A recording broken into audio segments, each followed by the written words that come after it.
ఈ కొమ్మల్లో ఆ కోయిల పాటలు పాడాలి.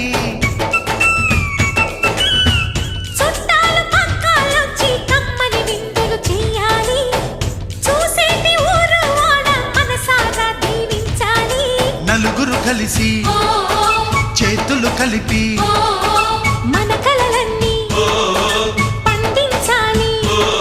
ఒక చోట పుట్టని కోడళ్ళు అయ్యారు అమ్మకే కూతుళ్ళు. త్వరలోని ముద్దుగా పుడతారు ఈ తాత పోలికల మనవళ్ళు. ఈ సంతోషాలు సరదాలే మా పండుగలు.